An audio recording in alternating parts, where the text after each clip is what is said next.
Hmm.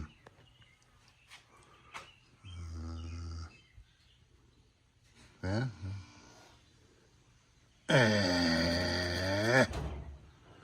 Yeah.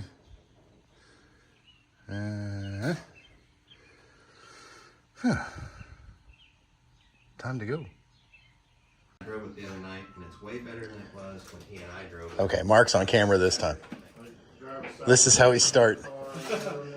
Hot Rod Power Tour 2024. Nothing major. We're just plugging a small hole, which Mark's got a lot of experience with. So I got a new speedometer cable. we are on our way very soon. All right, boys are heading off for power tour.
Yeah, that one's okay.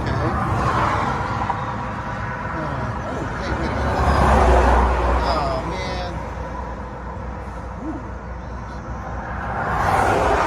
So, cruising down the road, everything's going great, and this piece, it wasn't like that when it started. It started here, and apparently the sticker that was holding it, and covering it, which I'm super impressed with, let go of it and dropped it down, and it made some holes. So now we're in Mount Vernon. We were planning on pushing through because we were making good time and everything was going great. And now it's not. So now we're gonna get towed to Mount Vernon and fix it, and we're gonna get back on the road because, you know, well, we're technically on the road now, but anyway.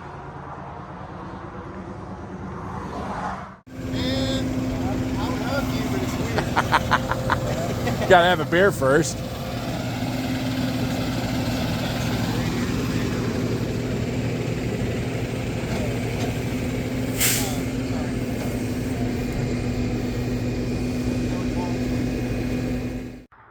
All right, so here is an update. It's Sunday morning. I'm doing this because Kevin is not here. Our face of the channel is not present. Just saying. It is Sunday, 9 a.m. Day 2 of our trip. We split it into 2 days just because we had a lot of vehicles that were freshly assembled, and we didn't want to just kind of cannonball it. So we did have a problem. We are in Mount Vernon, Illinois. Cam, as you saw in the video, had a problem with the piece of metal getting in the fan and destroyed the radiator. We have a new radiator ordered from the auto parts store and should be here at 9 a.m. this morning, about 20 minutes from now. So it should be quick, and we'll be back on the road. And then we got 3 hours to get to Bowling Green for registration. Cooter did okay. When I was driving to Cam's, I had a problem with the speedometer cable. It touched the exhaust, and so there was some drips of manual transmission fluid on the header, or not on the header, but on the exhaust, causing some smoke and concern. So I brought the plug that came with the Tremec TKX, and so I don't have speedometer, but I don't have leaking anymore. So fair trade. 56 has been running great after Justin did the valve job. This thing is doing awesome. No problems so far. And new addition is this smoked out windows. So keeping the heat out, which is a really good thing with this. It's like a fishbowl. Travis in the Chevy is doing awesome. That thing is just always keeps on going. And Larry's Monty is doing great. No issues with it. That's slowing us down. So just your normal tweaks that you do when you first get a car assembled. So looks like they're going to get the radiator, and we will be back on the road. Okay, so this is Larry's Hot Rod Power Tour ride, an Aero Coupe. What year? 87. 87. And you bought this at auction? Yeah. Are you pleased with, like, you can't really can you fully look at a car while you're... Well, a lot of auctions are pretty forthcoming with what they show and everything, and I can't say that about this one. Okay. So she didn't have the greatest of pictures, or else I may not have bid on the car, considering the top damage and stuff like that. Yeah, but, she's seen some sun. Yeah. But it was pretty much a basket case when it showed up. It was on, they had when they loaded it, they punctured 2 of the tires. So it showed up on 2 flats, and the roof was caved in that I didn't know about. So. Oh, I didn't even notice that. So then you took all the suspension off of this and... Started in January, put it on the lift, and completely took everything out from underneath it. And then lowered the body, took all the body mounts out of it, and put it on the frame to do away with that G-body frame edge that you can see.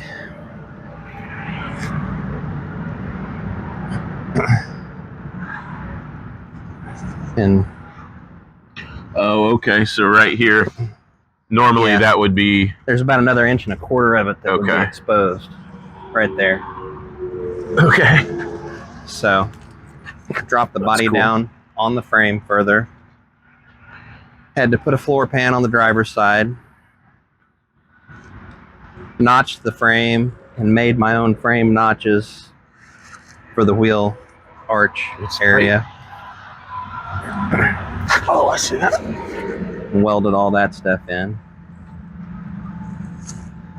So then you can get bigger tires? Yeah. Gives you a clearance at least into the wheel wells. Nice. Put a Mustang, 95 Mustang 8.8 under it, using a Southside Machine control arm kit that they sell. And it's all stock brakes and stock 327 gear and everything in the rear end. There's nothing special, limited slip. What kind of RPMs are you doing on the ride out? 70, it's 2200. That's nice. So, it's got 5.3 liter LS all aluminum GM Performance crate motor.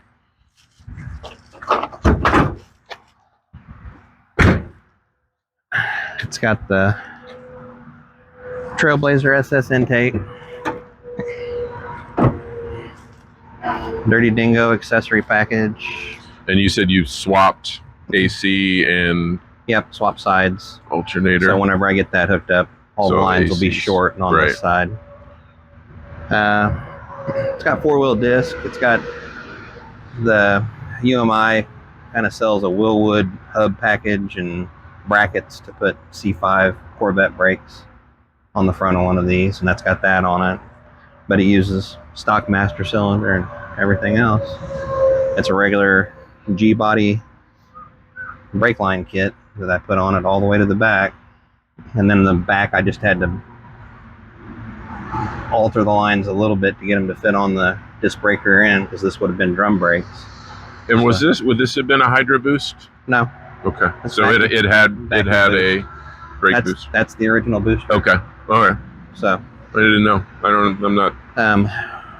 yeah, no, you know, everything's just mostly store bought. Mm-hmm. You know, it's got a adapter to allow me to run the 6-speed Nissan transmission. Oh, yeah. 350Z. And how many gears? 6 6-speed? Yeah. The Nissan. CD009 transmission. And, I mean, that's way more affordable, in my opinion, than a T56, unless you already had a T56. Mm-hmm. So, but It looks good under there, like I was showing the pictures. it's pretty clean. Yeah. On the bottom side. Top side's, well, whatever. But this is as much rust cleaning and everything as I could do in the time that I had allotted. And then you said you had to make some adjustments on. Oh yeah, we had to lower the engine. Since I lowered the body onto the frame to get the angle right on the transmission and everything, we had to drop the engine down so I could shorten the mounts, and then I put spacers in it to get it back where I wanted it, where it wasn't, the oil pan wasn't rubbing the cross member. Shorty headers have been kind of a bad experience, but Oh, with your melting of the melting plugs. spark plug wires and everything else. And clearance is a little tight down here with the engine dropped Yeah. at the gearbox Oh, gotcha. and everything, but we got all that. I mean, it works. The mounts allow you to slide it fore and aft. So once I figured out where the engine needed to be, then I finalized the transmission mount, which is a Turbo 400 tranny mount that it bolts right in and hooks right up to the bottom of the transmission. Like, uses the same bolt holes Mm-hmm. as a Turbo 400 to bolt to the back of the transmission, and it was pretty much the right height once I made the tunnel bigger, again, from lowering the body. Oh, on yeah. the front. A lot of stuff kind of came on that list after that. Huh? Again, from lowering the body on the frame is a common theme on this car. Right. So, you know, the exhaust and tucking all that stuff underneath, it would have been easier if the car was a little bit further up off the frame. The whole 9 yards. So it's been a pretty good lesson. And I did buy a Borgenson steering shaft, do away with the little rag joint. Oh, did it have a red? Okay. Yeah. But I'd read about a Jeep deal that they do on them, and I never could find the right one that I thought was the right one, so I spent the money and bought the Borgenson unit, which is top-notch piece. Mm-hmm. Gearbox was just a rebuilt one that I bought off of Rock Auto. They were clearancing it. It's on and it doesn't leak, and Yeah. it's got the world's shortest power steering hoses. So, And then your shifter. shifter is an aftermarket one because the 350Z shift tower and shifter would have been about here, Yep. and this kit I found moved it forward to where it was just right off the back of the transmission. Okay. It did require you got to use a small front yoke on the drive shaft because the shifter's just right there above Oh, the front yoke on the drive shaft. I had that with You mine. don't have much room. And you're using a Poly Terminator. Terminator. Yeah, it's in the glove box. Gotcha.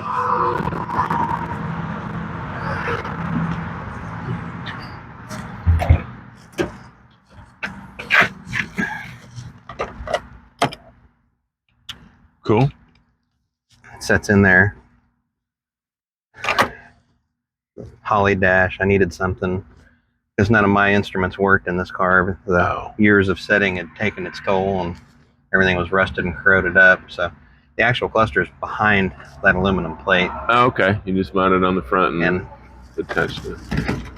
I bought the 7-inch Holly cluster and screwed it to that aluminum and then screwed that to the original cluster after I took the glass out of the where the cluster was, the little plastic lens. And what did they rate the dyno? Engine dynoed at 475. Nice. And 435 torque. Might want to pause that. Pretty fun. This is Okay. Travis.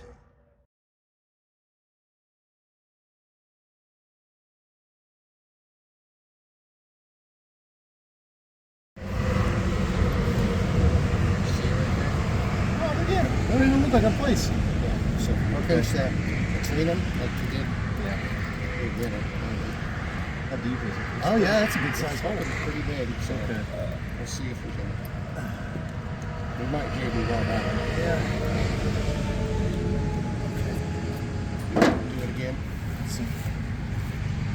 Oh, you fucking rocket science. It worked. Oh, no way. Okay. All right. Do you want to try the other side? Did you already try the other side? No, yeah, took that one. Might get more water in it, but Something's leaking. It's coming out the bottom. I thought I saw it. Yeah. It's down there. That one's gonna require. Oh, yeah, you can see it. All right, tilt it back. Where is it? Oh Jesus, that's a hole. All right, go ahead and set it down so I can push on it.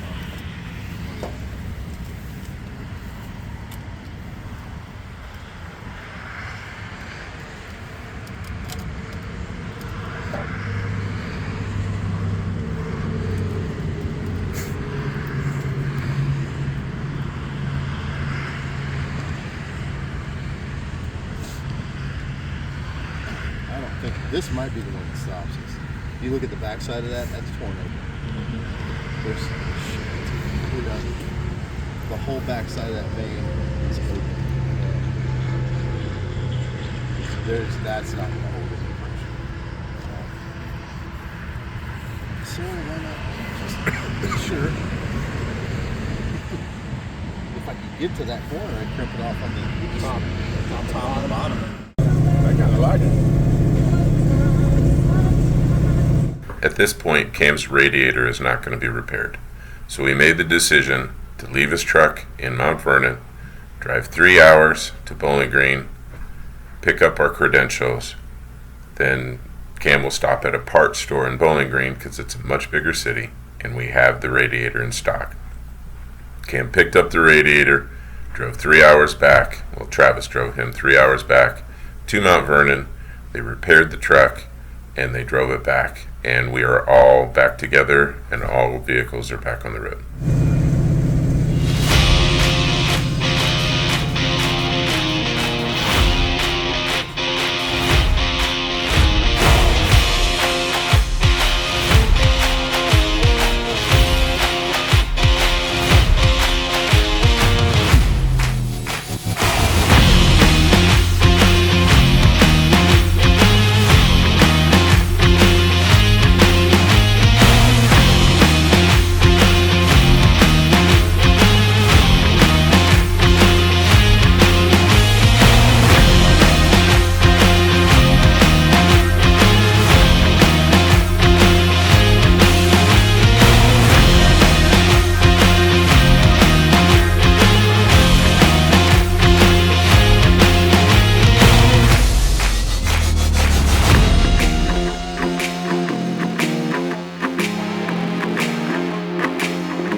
So we made it to Bowling Green. We picked up our credentials.